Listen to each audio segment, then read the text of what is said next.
Dando continuidade aos episódios do programa IBRAC 360 da 7ª temporada do IBRACast, o tema de hoje é a evolução e os atuais desafios institucionais do CAD. O CAD, o Conselho Administrativo de Defesa Econômica, consolidou-se ao longo das últimas décadas como uma das instituições mais respeitadas do Estado brasileiro, contribuindo de forma relevante para a preservação da livre iniciativa e fomento à eficiência de mercado. A autarquia tem progressivamente elevado seu padrão de governança e rigor técnico.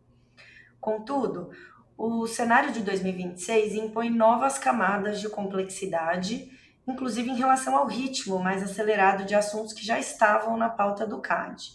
Por exemplo, a economia de plataformas, o uso intensivo de algoritmos e a pressão por marcos regulatórios ex-ante desafiam a estrutura tradicional do sistema brasileiro de defesa da concorrência. Discutir o CAD hoje significa investigar como o órgão preserva sua autonomia técnica e celeridade processual, enquanto navega por uma agenda global de internacionalização e novas competências digitais. Nosso convidado de hoje é Gustavo Augusto Freitas de Lima. Ele é graduado em Direito e Ciências Navais, pós-graduado em Direito Público, mestre em Direito e possui cursos pela Harvard Law School e Fundação Getúlio Vargas. É procurador federal desde 2006 e tem mais de 20 anos de experiência profissional no serviço público. Foi assessor jurídico da Presidência da República por 5 anos, onde ocupou a função de subchefe adjunto da Polícia Econômica. Atualmente, exerce a função de presidente do CAD. Presidente Gustavo, você é muito bem-vindo em nosso programa, uma honra tê-lo aqui conosco. Finalmente conseguimos gravar uma entrevista aqui com você no nosso programa, agora nos 45 do último tempo. E obrigada por ter topado participar hoje aqui conosco. É um grande prazer, eu sou um ouvinte assíduo do IBRACast, então agradeço o convite do IBRAC, da presidente do Amor, da doutora Flávia, da doutora Renata. É sempre bom estar conversando com a comunidade antitruste, com os advogados, e assim, 45 segundos do tempo, mas eu pretendo não sumir, então podem me chamar, enquanto eu estiver no uso das minhas faculdades mentais, podem me chamar, a gente conversa, não tem nenhum problema. Agora, como presidente, realmente é o final do mandato, na verdade, final de um período de 4 anos da minha passagem do CAD, e eu fico muito feliz aqui de estar conversando, fazendo balanço e vendo as perspectivas do setor para frente. Presidente, faço minhas as palavras da Flávia. Conta um pouco para a gente a sua experiência e visão, desde que assumiu a sua atual posição, em relação aos desafios institucionais que o senhor teve que lidar. Considerando, sobretudo, as 3 fontes aí de atuação do CAD, controle de estruturas, repressão e condutas e advocacy. Acho que a primeira pergunta que eu faço é: o senhor consegue classificá-las por ordem de prioridade, indo um pouco além? O que foi preciso ser feito para manter a eficácia e a tempestividade do sistema brasileiro de defesa da concorrência diante de mercados cada vez mais fluidos e tecnológicos? Qualquer exemplo que o senhor puder citar é muito bem-vindo. Não, escolher esse setor é que nem dizer quem é o filho favorito, né? É muito difícil, mas eu vou dizer do que eu acho que transformamos muito nos 4 anos e que talvez tenha sido uma prioridade. Eu acho que o CAD, em termos de cartel e cartel de licitação, esse é o nosso feijão com arroz. A gente não pode largar cartel de licitação de mão, mas às vezes não é o setor mais sexy, às vezes o setor que chama mais atenção, que os advogados às vezes ficam um pouco mais preocupados, a imprensa cobra um pouco mais, tendem a ser os casos de ato de concentração. E é o que chamam às vezes mais atenção. Eu acho que 2 grandes transformações eu vi de 2022 para hoje, que pelo menos olhando o início e final do meu mandato, para mim se tornam mais claras. Primeiro, o abuso de posição dominante, o que a gente chama de conduta unilateral.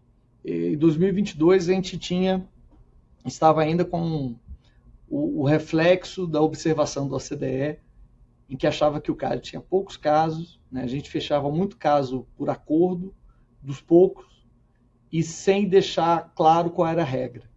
Então, Às vezes você tinha um TCC, que era homologado pelo presidente, que ele despacha, você homologa a nota técnica tal, a nota técnica, às vezes em acesso restrito, e não deixava muito claro qual era o motivo, qual era o entendimento do CAD, exatamente que tipo de remédio, o que tinha levado o CAD a exigir ou não um acordo, embora eu acho que o CAD sempre teve casos importantes de abuso de posição dominante, mas não era um setor talvez tão organizado quanto o cartel.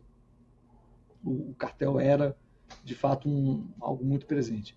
E a gente teve a criação da CGA 11, e eu acho que hoje a gente está vendo o reflexo positivo desse investimento institucional que o CAD fez de criar um setor especializado, né? Hoje, nós tivemos, no ano passado, 90 investigações abertas pelo CAD, em 2025. Das 90 investigações abertas, 50 eram abuso de posição dominante. Então, hoje, de fato, é uma mudança expressiva. O CAD hoje está com mais casos.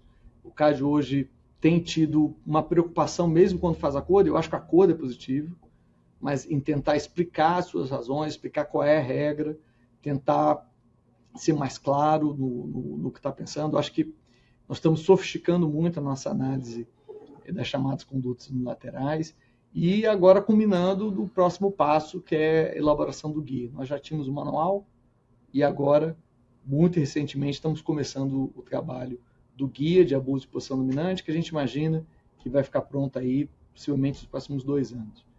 O outro setor de mudança institucional foi acordo.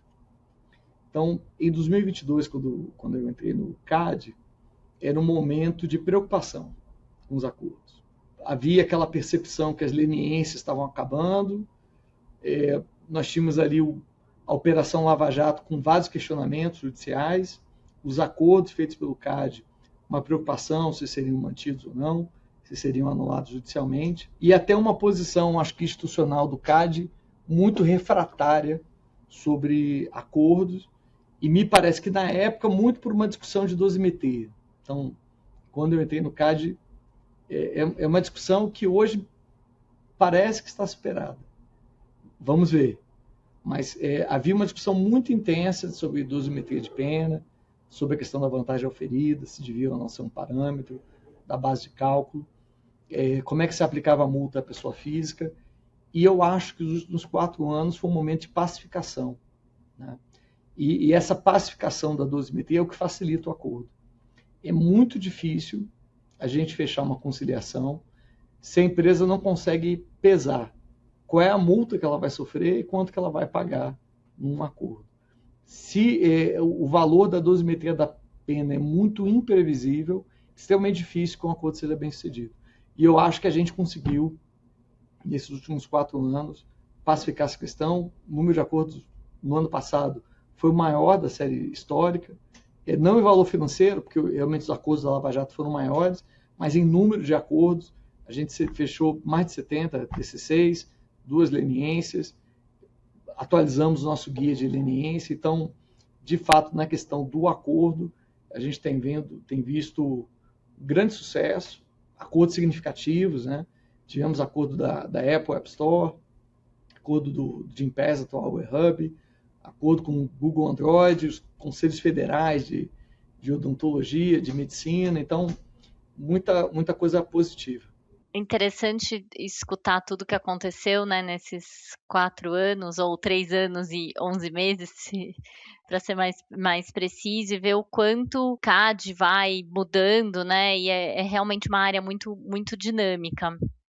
E aí, acho que aproveitando esse gancho, a gente sabe que tem um debate, né, conceitual, teórico, mas também legislativo, sobre novas atribuições e novas competências para o CAD, especialmente na regulação das plataformas, né, e daí todo esse debate de uma regulação ex ante ou de uma supervisão específica, inclusive com o projeto de lei, né, que está em curso no Congresso, com até a aprovação aí de uma tramitação por um regime de urgência. E aí queria escutar do senhor, assumindo que esse PL vai para frente na forma como ele está, qual a sua opinião sobre os principais desafios que o CAD terá no futuro para equilibrar os pratinhos, de manter a sua atuação técnica aí na defesa da concorrência, assumindo essas novas atribuições com relação à supervisão e regulação ex ante das plataformas? Eu tenho,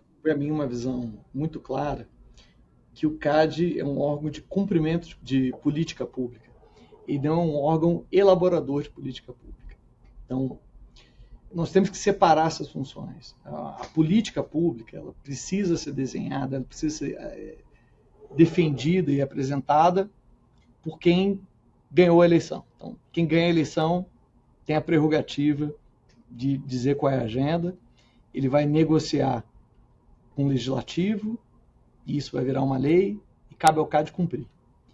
Eu acho que andaria mal o CAD em escolher lado nessa discussão, porque aí nós deixamos de ser um órgão técnico e a gente passa a ser um órgão do executivo, um órgão formulador de política pública, que eu acho que não é a vocação nossa. Porque se assim formos, nós vamos acabar entrando na discussão, na disputa política, que eu acho que não é o nosso caminho. O que o CAD tem que fazer é apresentar o expertise técnico, para, claro, em se decidindo por um caminho ou por outro, que esse caminho seja com a melhor técnica disponível, que a gente conhece como padrão internacional.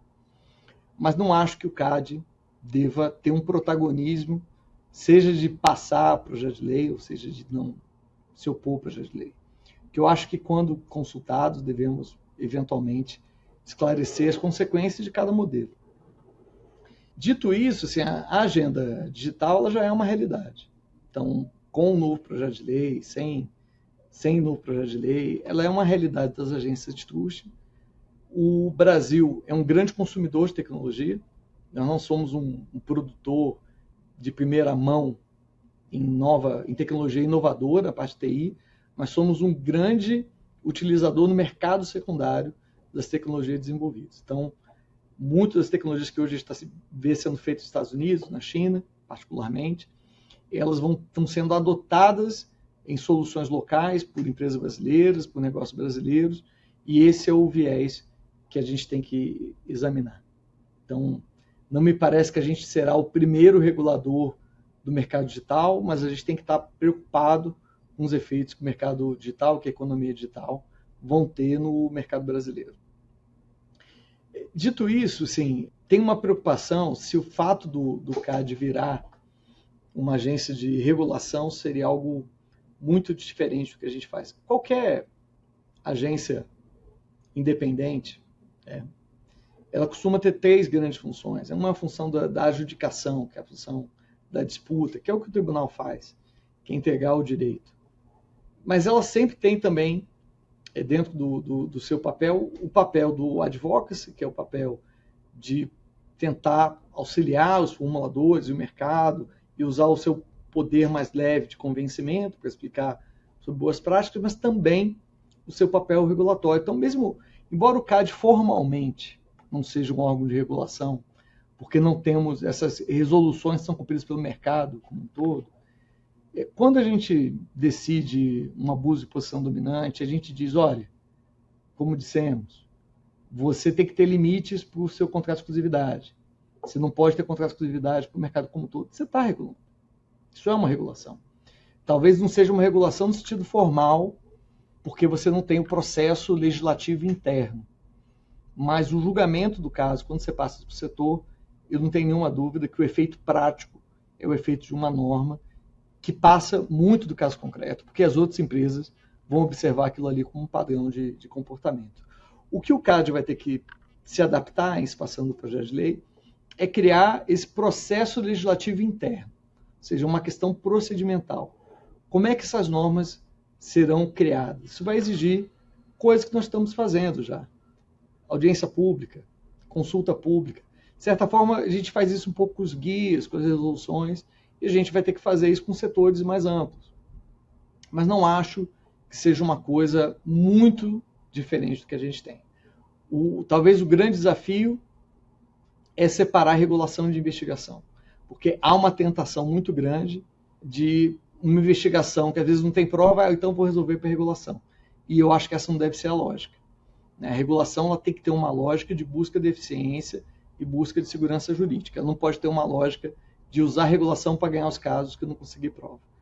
Então, a gente vai ter que ter um mecanismo, e esse talvez seja a mudança que a gente vai ter que ter, um mecanismo de amadurecimento e autocontenção para separar a regulação de adjudicação, ou seja, de julgamento de caso e punição.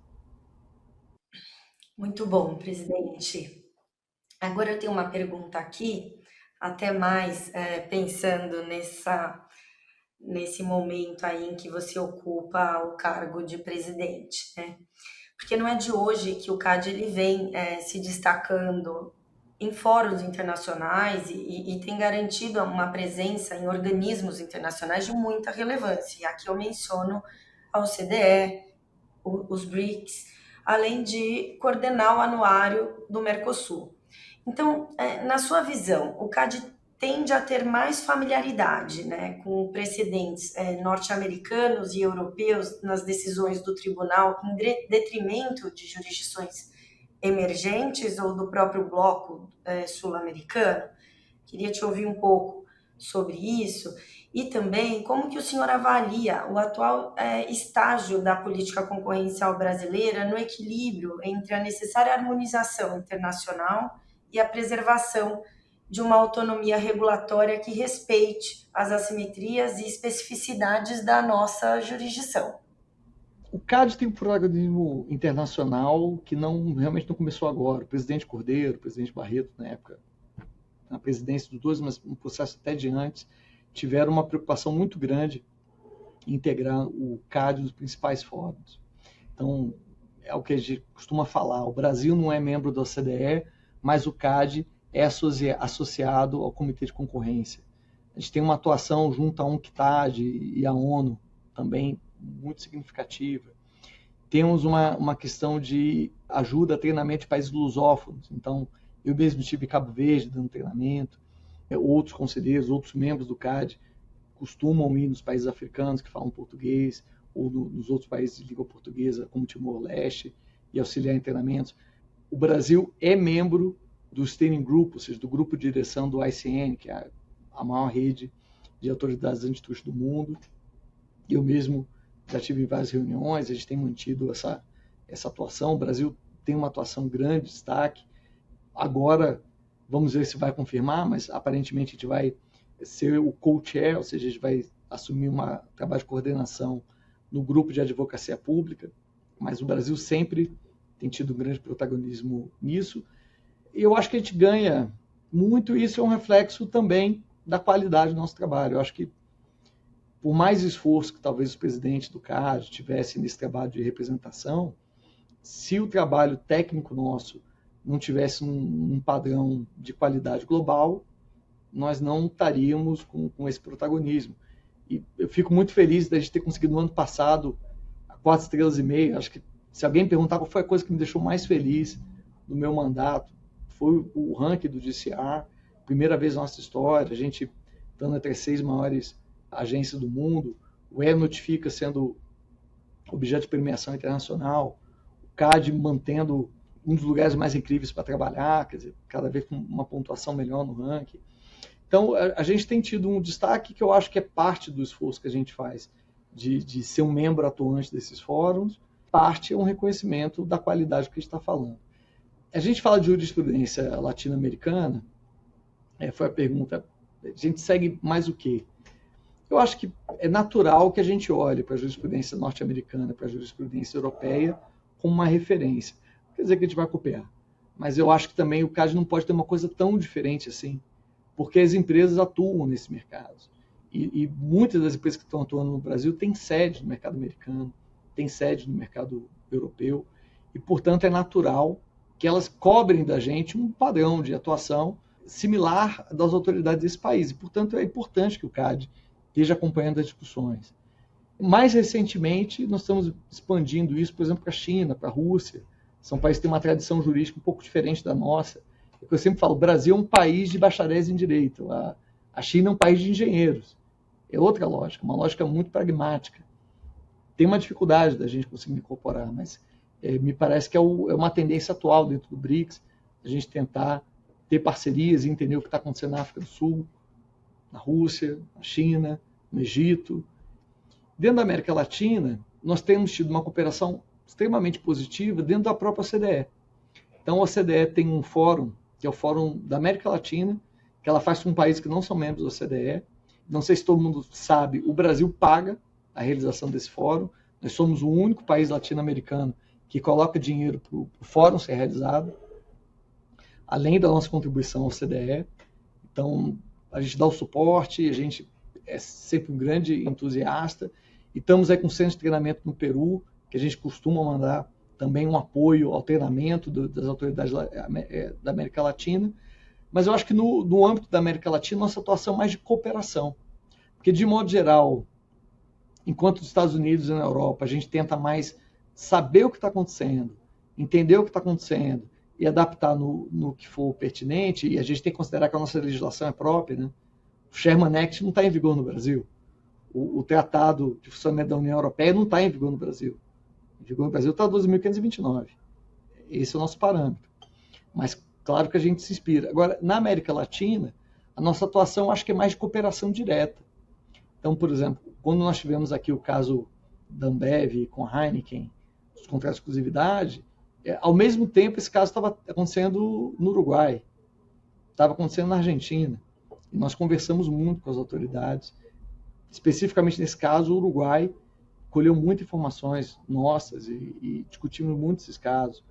Hoje, quando nós tivemos, por exemplo, os atos de concentração do setor de frigoríficos, isso foi muito discutido nas autoridades da América Latina. Aí eu acho que não é tanto uma questão de, digamos assim, tão formal, de olhar a jurisprudência, adaptar aqui. Eu acho que ali, os países, principalmente da América do Sul, o Paraguai, a Argentina, que agora vai passar por uma mudança, vai começar a fazer controle prévio, Uruguai, Colômbia, em algum nível, Equador, bastante. Eu acho que é uma questão mais próxima mesmo. Chile, sem dúvida, é uma questão mais próxima de atuação conjunta. E são as melhores parcerias que nós temos em caso concreto. Temos porque muitos dos casos se repetem. Excelente, presidente, muito obrigada. E eu acho que nessa linha, né, dos comentários que o senhor faz, o Sistema Brasileiro de Defesa da Concorrência já passou por muitas transformações institucionais. Né, a gente já viu aí o combate aos cartéis no início dos anos 2000, depois a gente teve a própria mudança para a Lei 2.529, que foi um Big Bang que ia mudar totalmente, ia revolucionar o mundo. A própria internacionalização da política de defesa da concorrência que o senhor comentou, né? E isso mostra para a gente que a nossa área é extremamente dinâmica. Então, falando de futurologia, já nesses últimos minutos, qual seria a sua profecia sobre o futuro da autarquia, considerando o caso de hoje, tal como ele está? Eu faço futurologia, mas me especializei no nicho de prever o presente e o passado. O futuro eu ainda estou me aperfeiçoando. Mas eu acho que a gente está hoje na terceira grande onda do Antitruste, né? O CAD é uma instituição com 60 anos, mas a gente teve, num primeiro momento, como um órgão do Poder Executivo, né? De formulação de políticas públicas. E a gente tem a primeira transformação nos anos 90, onde, de fato, o CAD se aproxima uma autoridade antitruste, no modelo de uma agência independente. E eu acho que foi a grande transformação, uma atuação próxima ao que a gente faz hoje. Depois a gente tem o segundo grande salto, com a 12.529, ali no anos 2010, onde o CAD passa a fazer o controle prévio de atos de concentração, foi uma mudança enorme. Você concentra estruturas no CAD, faz essa relação de hoje de tribunal e ESG, que até então não existia. Eu acho que nós estamos agora numa terceira onda, que é a onda do digital. Primeiro, porque o CAD vai ter que se transformar e está num processo de transformação para uma agência digital. Ninguém regula o mercado digital se não for digital. Então, a gente tem que mudar a forma de pensar. Isso vai de mudança dos procedimentos, mas de sofisticação das nossas ferramentas de detecção. Nós temos hoje um projeto Cérebro, que é extremamente bem sucedido, mas é um projeto de 10 anos. A gente fala ele como algo muito novo, mas ele é uma tecnologia que a gente precisa dar mais um salto. Então, a gente está lançando a DEA agora, que já foi anunciada, a gente vai agora, esses últimos dias, lançar as portarias, que é a inteligência artificial do CAD. A ideia é juntar o Notifica com a DEA e depois juntar o Cérebro com a DEA. Então, num primeiro momento, usar a nossa inteligência artificial esse apoio mais administrativo, de elaboração de votos, revisão de votos, onde a gente vai botar toda a nossa jurisprudência, guias, pareceres, vamos colocar tudo na inteligência artificial, ela rodando fora da internet, rodando dentro do servidor nosso, com uma tecnologia que a gente controla, como os escritórios de advocacia estão fazendo hoje também, mas preservando, portanto, os documentos de acesso restrito, a inteligência que é produzida. O primeiro passo vai ser esse apoio administrativo, o segundo passo vai ser utilizar a DEA junto com a E-Notifica para ajudar na triagem de casos, separar o que é o caso sumário, o que é caso ordinário, fazer alertas de casos que podem ter maiores dificuldades, poder identificar informações equivocadas no formulário de notificação, que é uma qualificação de inteligência no E-Notifica, que o E-Notifica hoje já é automatizado, mas ainda precisa dessa inteligência adicional. E eu acho que numa terceira fase a gente vai juntar a DEA e o cérebro, onde a DEA vai poder, a partir de um prompt da equipe de investigação, ter ideias de abordagem de investigação, a própria inteligência artificial vai poder se comunicar com a nossa base de dados pelo cérebro, ter ideias para testar, ela vai testar aquilo ali nos dados e vai poder apresentar à nossa equipe ideias de investigação em cima de dados concretos, em cima de elementos colhidos pelo cérebro, em cima dos dados que nós temos disponíveis. Então, esse é o próximo passo. Eu acho que o que a gente vai ver nos próximos 5 anos vai ser um CAD mais digital, mais aparelhado, detectar investigações no mercado digital, mais aparelhado para... Não sei se regulação, se vai ser antitruste, essa vai ser a grande discussão, mas certamente mais aparelhado para lidar com o mercado digital, com colusão algorítmica e com esses assuntos de ponta. É bem interessante, presidente, porque o senhor falou de transformação, né? E acho que toda transformação ela vem também com muito aprendizado. Então, eu queria fazer uma pergunta sobre após 4 anos, né? E acho que conseguindo fazer uma dobradinha entre conselheiro e presidente, o que o senhor teve de aprendizado nesse período e o que o CAD teve de aprendizado com o senhor nesse período, né? Acho que dos dois lados. Como é que o senhor enxerga a sua contribuição para o CAD e o que o senhor está levando de aprendizado desses últimos 4 anos? Eu sempre brinco que todo caso que aparece na minha mesa tem sempre uma coisa em comum. Todo caso que é apresentado aqui no gabinete sempre tem a mesma observação. Quer dizer o seguinte, olha, o meu caso é diferente, o meu mercado é diferente. Então, o que eu acho que eu aprendi ao longo dos 4 anos foi entender as dificuldades de cada mercado, porque de fato cada mercado é um mercado. E a gente tem que entender o ponto de vista do agente econômico, né? O agente econômico é quem produz riqueza, o agente econômico é quem produz emprego, é quem ajuda um país a crescer, e a gente tem que entender que a gente precisa da segurança jurídica e tem que entender que a maioria das empresas quer fazer o que é certo.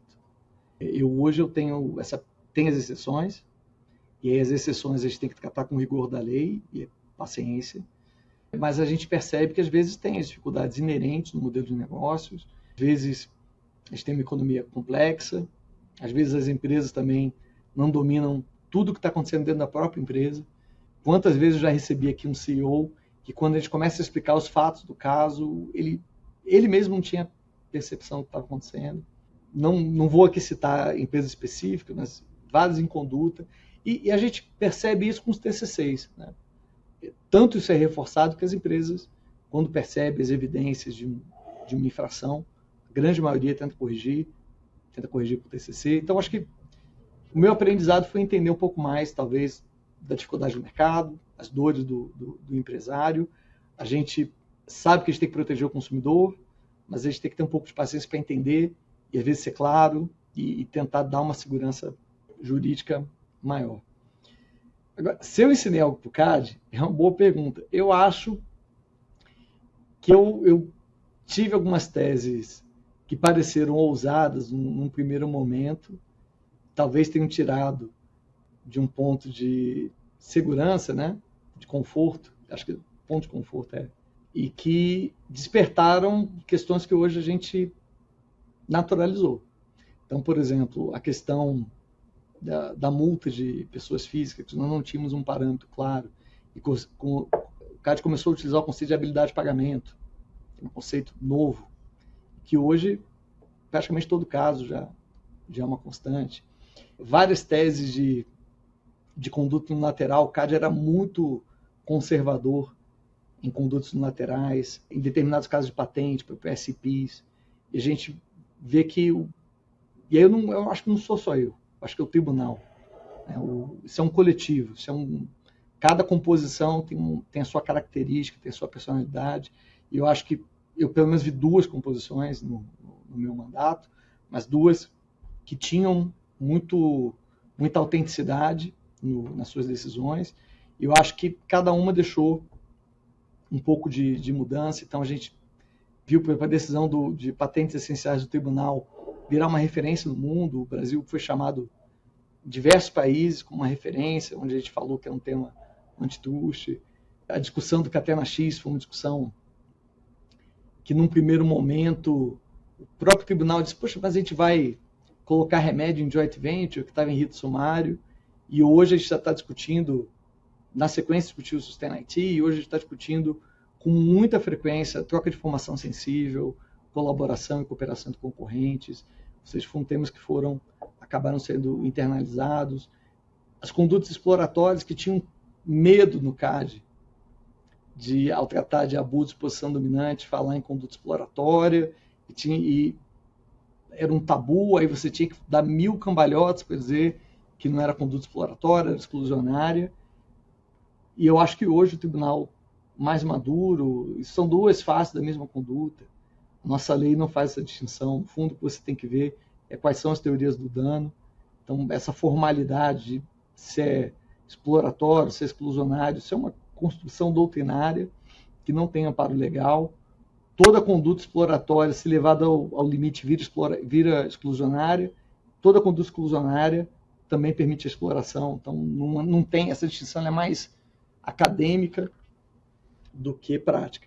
E o que eu gosto de pensar, não sei se é uma realidade, espero ter auxiliado numa visão prática. Eu sempre fui um crítico, de certa forma, às decisões do CAD que talvez não fossem claras para o mercado, que não deixassem claro qual era a regra que ia ser feita. Às vezes, uma discussão acadêmica muito abstrata e que é difícil compreensão pelo público em geral, pelo empresário, pela área econômica, pelo consumidor.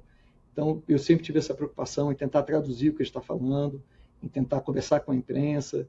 A gente está agora com rede social. Às vezes a gente erra, às vezes acerta, mas uma rede social mais moderna, que a gente tenta se comunicar melhor. A gente vê as métricas hoje de engajamento e de reflexo da nossa mídia social muito melhor.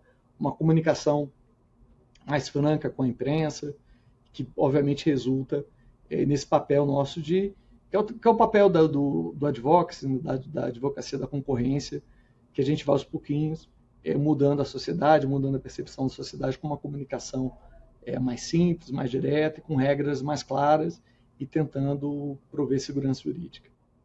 Bom, presidente, infelizmente a gente está aqui chegando ao fim do nosso programa e eu queria novamente te agradecer por ter topado conversar conosco. Que bom que deu certo. E também queria te agradecer também pelas contribuições, todas essas que você mencionou aqui. Tenho certeza que tem um monte além dessas, né? E obrigada por todas essas contribuições para a nossa política de defesa da concorrência brasileira. E te desejo, assim, muito sucesso nos seus novos caminhos. Tenho certeza que o nosso bate-papo de hoje vai ser muito útil para os nossos ouvintes. Então, muito obrigada. Para mim é uma honra, é um prazer. Eu adorei fazer parte dessa comunidade antitruste. Espero continuar fazendo parte. Claro que a gente tem a quarentena aqui, mas não gostaria de me afastar. Gosto muito do setor, do que puder contribuir no futuro. Acho que é extremamente saudável essa mudança de liderança do CAD. Claro que gera sempre uma apreensão, né? O mercado, os advogados, sempre os próprios colaboradores do CAD sempre tem essa apreensão quando tem essas mudanças, mas faz parte do processo. Eu acho que o CAD não é uma pessoa, nem um grupo de pessoas. O CAD é uma instituição que vai continuar existindo por mais 60 anos, depois que todos nós saímos daqui. E é bom que seja assim. É bom que que a gente tem uma instituição que, independente de quem esteja na liderança, é bom que tenha novas ideias, novos grupos, novas composições, que vão criticar, vão desafiar e vão oxigenar um pouco a nossa instituição, mas a gente está num momento de grande, eu acho que de grande estabilidade da instituição. Então, por exemplo, a gente vê outras instituições no mundo em xeque com essas mudanças, e o CAD tem passado por diversas administrações federais, diversas equipes, diversas indicados em diversos momentos diferentes, com linhas de pensamento diferentes, mas que conseguem manter uma estabilidade, uma instituição que hoje, pelo menos entendo, que vem prestando seu serviço. Então, eu agradeço muito a doutora Flávia, a doutora Renata, a doutora Leonor, pela parceria com o IBRAC. Foi um grande prazer, já começo a falar no passado, porque já me coloco no encerramento do mandato, mas espero continuar fazendo parte dessas discussões no futuro. Não, obrigada, presidente. Acho que vou deixar o encerramento para a nossa presidente também, mas só falando, acho que a Flávia, você falou algo, né? As contribuições, os exemplos que o senhor falou agora, eu tinha anotado outros que não foi o que o senhor falou, e eu não quis dar spoiler, mas acho que ontem no evento organizado aí pelo próprio CAD, né, a gente falou bastante da consulta a bom preço, então acho que fica aí, né, foi muito ressaltado no primeiro painel, e a gente teremos o peticionamento eletrônico, que eu acho que também é uma bandeira que o senhor levantou e que trará benefícios em termos de eficiência. Então, só para dar outros 2 exemplos aí, vou passar a palavra para a Leonor, agradeço também pela participação aqui. Eu que agradeço, presidente. Acho que de presidente para presidente, uma coisa que a gente pode dizer é que é muito importante, né, na nossa área, e aí tendo muito tempo de estrada, a gente ter uma comunicação muito fluida entre os membros do CAD e a comunidade. O Barreto adora contar isso, e ele tem muita razão quando ele conta que quando ele entrou na comunidade antitruste, ele achou estranho, né, esse relacionamento tão próximo e a forma como as pessoas têm essa proximidade dos advogados, e é uma proximidade de muito respeito, né, um respeito mútuo, mas ao mesmo tempo é uma proximidade muito correta e muito boa, né, porque a gente conhece todo mundo, a gente sabe o que está acontecendo, a gente acompanha a jurisprudência. Eu costumo brincar nas minhas aulas que nós temos um juiz só, né? Então, os meus colegas do contencioso têm vários juízes pelo Brasil afora, mas nós que trabalhamos em concorrência temos um juiz só. Então, é muito prazeroso. Então, eu acho que, em nome dessa relação tão respeitosa, eu queria lhe agradecer por todos esses anos, enfim, dizer aí que o IBRAC está de portas abertas no seu futuro, não sei o que será, estamos curiosos para saber aí depois da quarentena, mas estamos aqui para o que o senhor precisar, e foi muito bom esse relacionamento, e te agradecer realmente aí por toda essa paciência conosco e toda essa abertura que o senhor sempre teve para discutir conosco todos os temas, tanto como conselheiro quanto como presidente. Nosso muito obrigada. Se eu puder contar uma última história, para a gente poder fechar essa entrevista, eu vou falar do meu primeiro caso, eu não vou mencionar quais são as empresas, mas quem olhar a minha jurisprudência vai saber quais são, que era um ato de concentração. E eu peguei o caso, estudei, fiz meu voto e fui lá conversar com o então presidente Cordeiro, disse, aqui está o meu voto. E o presidente Cordeiro disse, mas você foi negociar com as empresas? Eu disse, como assim? Está aqui, o ato de concentração foi, me dizer assim, não. Agora você tem que começar a conversar com os advogados. E é uma lógica realmente muito diferente, quer dizer, que eu acho positivo, que corroboro o que a presidente Leonor falou, que é a proximidade, quer dizer, que não basta só a gente ter uma condenação ou decidir um ato de concentração sem tentar discutir, sem tentar compor, entender os remédios, ouvir os advogados e ouvir essas colaborações. E eu acho que isso é uma característica muito, muito própria do CAD, da comunidade antitruste, e que eu fico muito feliz de ser uma tradição, uma proximidade extremamente positiva, respeitosa e colaborativa. E eu acho que tem que ser exatamente assim. Então, muito obrigado a todos e até a próxima. Esse foi mais um episódio do programa IBRAC 360 do IBRACast, podcast do IBRAC. Programa mensal de entrevistas com grandes personalidades tratando de temas de fronteira. Eu sou Flávia Chiquito, diretora de Relações Institucionais. Eu sou Matheus Adami, coordenador do IBRAC 360. Contamos com a colaboração de Luciano Costa e Maria Dolores na edição e comunicação desse programa. Obrigado por nos acompanhar. Até os próximos episódios.